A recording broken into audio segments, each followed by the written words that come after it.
ভারতের নির্বাচন হইল, মোদির দল বিজেপির গোহারা হইল। সরকার হয়তো গঠন করবে, কিন্তু এককভাবে সরকার গঠন করতে পারবে না। টেলিগ্রাফ একটা ভালো শিরোনাম করেছে, ইন্ডিয়া কাটস মোদি ডাউন। এই টাইটেলটাই কয়ে দিছে আসলে কি হয়েছে, কিভাবে মোদিরে সাইজ করেছে সে আলাপে পরে আসতেছি। কিন্তু এই নির্বাচনের ফলে কি কি পরিবর্তন হবে, আমার অনুমান অনেক গুরুত্বপূর্ণ পরিবর্তন হবে। সেই আলাপটা করি, আসেন। প্রথমে বলে নি, ভারতের বাংলাদেশ নীতির কোনো পরিবর্তন হবে না। মোদির বদলে কংগ্রেস আসলে কিছুই বদলাইতো না। ভারতের ক্ষমতায় যদি কংগ্রেসও আসতো, তাও বাংলাদেশের উপরে তার আগ্রাসন বন্ধ হইতো না। কংগ্রেস আর হাসিনার মৈত্রী দুই জেনারেশনের। হাসিনাকে ক্ষমতায় রাখা, 2014 সালের নির্বাচনে ফাঁকা মাঠে নির্বাচন করতে সর্বতভাবে সাহায্য করা, এই সবই করছিল কংগ্রেসই। মোদির হারে হাসিনার কোনো ক্ষতি নাই, এমনকি মোদির হারে ভারতের মুসলমানদেরও কোনো লাভ নাই। বাবরি মসজিদ যখন ভাঙা হয় তখন কংগ্রেসই ক্ষমতায়, কিছুই করে নাই বাবরি মসজিদ রক্ষা করতে। বাংলাদেশের চারপাশে কাঁটাতারের যে বেড়া দেওয়া হয়েছে না, কংগ্রেসের আমলে হয়েছে। ফেলানিকে যখন মারা হয়েছিল তখন কংগ্রেসই ক্ষমতায়। ফারাক্কার পরিকল্পনা করে নেহেরু, চালুও হয় ইন্দিরা গান্ধীর সময়। তিস্তা ব্যারেজ করে ইন্দিরা গান্ধী। আমাদের সামনে একটাই পথ খোলা, ভারতে যেই ক্ষমতায় আসুক, আমাদের ভারতীয় আগ্রাসন বিরোধী আন্দোলন বাংলাদেশে চলমান রাখা, ভারতীয় পণ্য বয়কটকে সারা দুনিয়ায় ক্রমে ক্রমে প্রবল করে তোলা, ভারতকে বাধ্য করা আমাদের সাথে নেগোশিয়েট করতে। কিন্তু তারপরেও আমাদের একটা লাভ আছে মোদির এই নির্বাচনে হারাতে, বড় লাভ। সেটা কি, আসেন সেটা দেখি। ভারতের সবচেয়ে বড় শক্তি হইতেছে তার কেন্দ্রীয় শক্তি, তার সেন্ট্রালাইজড সিদ্ধান্ত নেওয়ার ক্ষমতা। এই সেন্ট্রালাইজ ক্ষমতা তার থাকে যখন ভারতের শক্তিশালী কেন্দ্রীয় সরকার দিয়ে শাসিত হয়।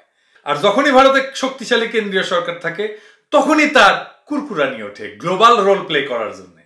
ভারতের কেন্দ্রীয় সরকার এবার দুর্বল হয়েছে, মোদি থাকলেও এটা দুর্বল সরকার।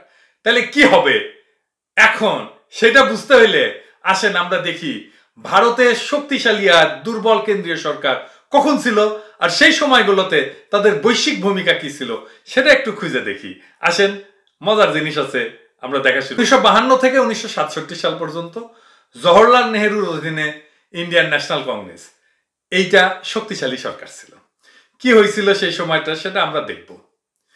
আবার 1971 থেকে 1977 নেহেরুর কন্যা ইন্দিরা গান্ধীর সরকার ছিল, এইটা ছিল একটা শক্তিশালী কেন্দ্রীয় সরকার।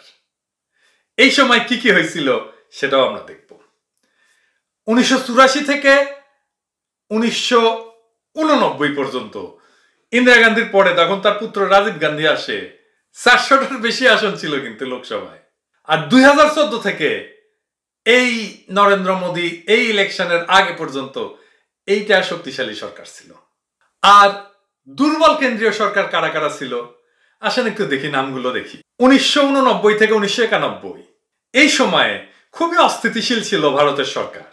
প্রথমে প্রধানমন্ত্রী হয় ভিপি সিং এর নেতৃত্বে ন্যাশনাল ফ্রন্ট, এবং এই ন্যাশনাল ফ্রন্টে বিজেপিরও সাপোর্ট ছিল, বাম ফ্রন্টেরও সাপোর্ট ছিল।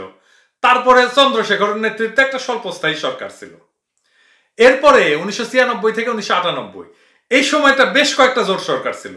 প্রথমে 13 দিনের জন্য ছিল বিজেপির অটল বিহারী বাজপেয়ী, তারপরে এইচডি দেবগৌড়া, তার নেতৃত্বে ছিল ইউনাইটেড ফ্রন্ট। এরপরে আইকে গুজরাল ছিল প্রাইম মিনিস্টার। 1998 থেকে 2004 এই সময় যদিও বিজেপির নেতৃত্বাধীন এনডিএ ক্ষমতায় ছিল, কিন্তু অটল বিহারী বাজপেয়ী একটা দুর্বল সরকারের প্রধান ছিল, কারণ এটা একটা কোয়ালিশন সরকার ছিল। আর 2004 থেকে 2014 কংগ্রেসের নেতৃত্বে যে ইউপিএ জোট ছিল, যার প্রধানমন্ত্রী মনমোহন সিং ছিল, এইটা তার সংখ্যাগরিষ্ঠতা বজায় রাখার জন্য নানা সময় কোয়ালিশন করতে হয়েছে নানা জনের সাথে। এইটা ছিল একটা দুর্বল সরকার। এইবার আসেন দেখি বৈশ্বিক ক্ষেত্রে ভারত যখন শক্তিশালী কেন্দ্রীয় সরকার ছিল তখন কি কি ভূমিকা পালন করছে।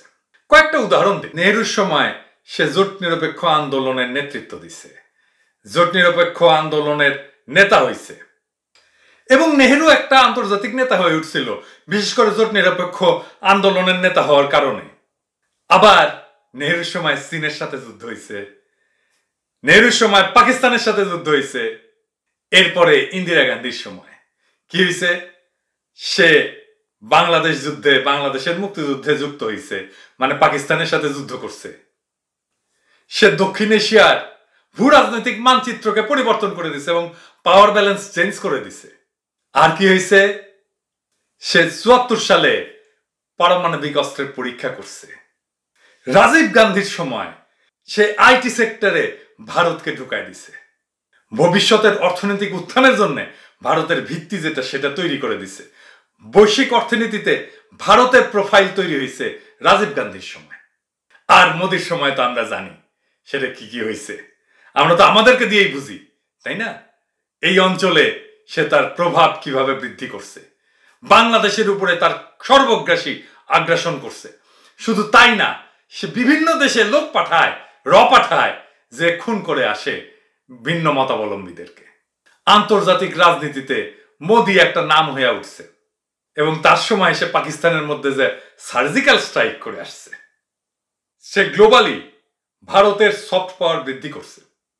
আর দুর্বল কেন্দ্রীয় সরকারের সময় তারা মূলত ব্যস্ত ছিল আভ্যন্তরীণ রাজনৈতিক সংস্কার আর আন্তর্জাতিক সম্পর্ক বৃদ্ধির কাজে, এর বাইরে কিছু না। সে গ্লোবালি কোনো রোল রাখতে যায়নি, সে পারতও না।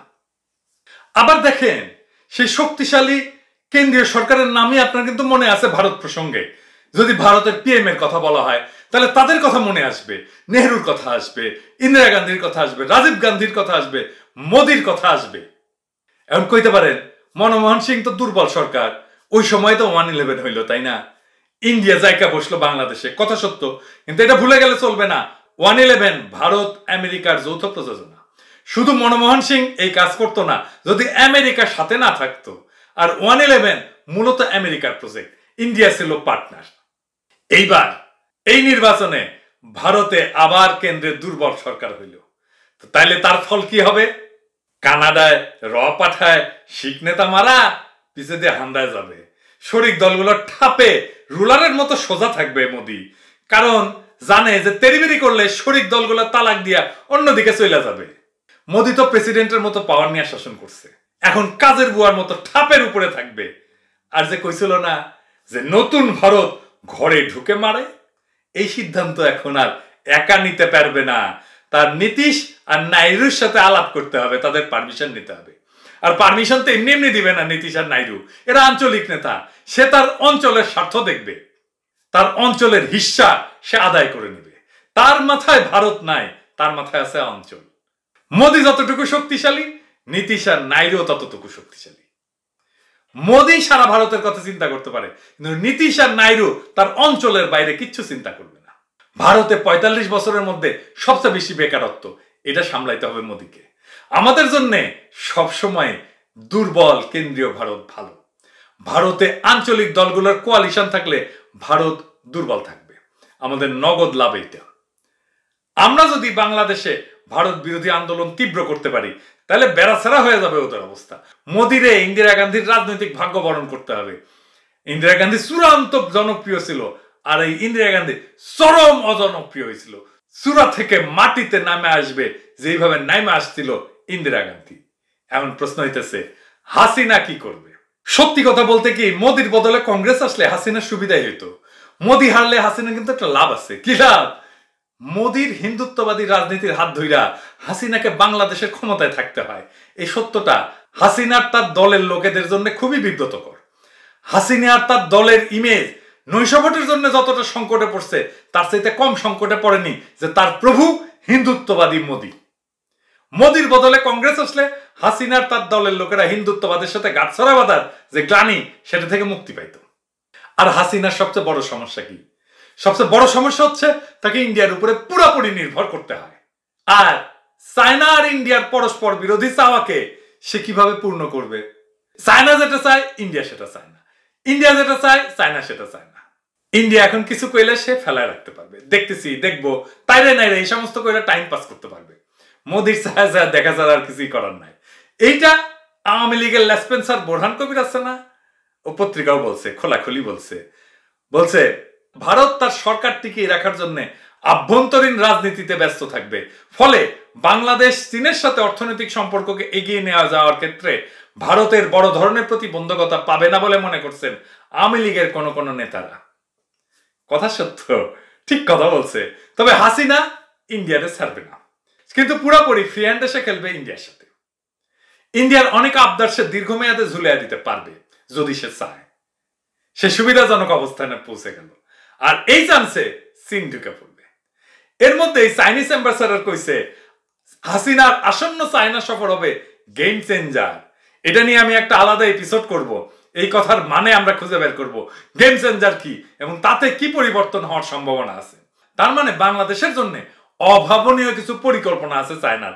তাছাড়া গেম চেঞ্জার কথাটা বলার কথা না একজন কূটনীতিকে। যাই হোক, পরিশেষে আমরা চাই ভারতের জোয়াল থেকে মুক্তি পাইতে। সেটা সম্ভব 3 ভাবে। এডিটর সাহেব পাশে একটু লেখা দিয়েন। 1 নাম্বার, ভারতের কেন্দ্রীয় শাসন দুর্বল হইলে। 2 নাম্বার, বাংলাদেশে ব্যাপক ভারত বিরোধী লড়াই তৈরি করতে পারলে। 3 নাম্বার, কোন পরাশক্তির উষ্টা যদি খায় ভারত। আর 3টা যদি একসাথে হয় তাহলে তো সোনায় সোহাগা। ভারতের কেন্দ্রীয় সরকার দুর্বল হয়েছে। এডিটর সাহেব, হয়েছে না হয় নাই? হইলে টিক চিহ্ন দেন। হ্যাঁ হয়েছে। পরাশক্তি উষ্টা খাইছে, এখনো খায় নাই, কোশ্চেন মার্ক দেন, কিন্তু খাওয়ার মতো অবস্থা হয়েছে।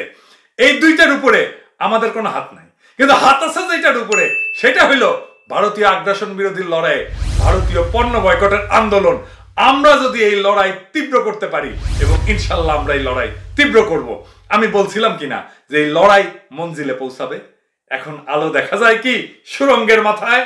আসেন সবাই হাত লাগাই, আলো উঠতে গেলে আর বেশি দেরি নাই।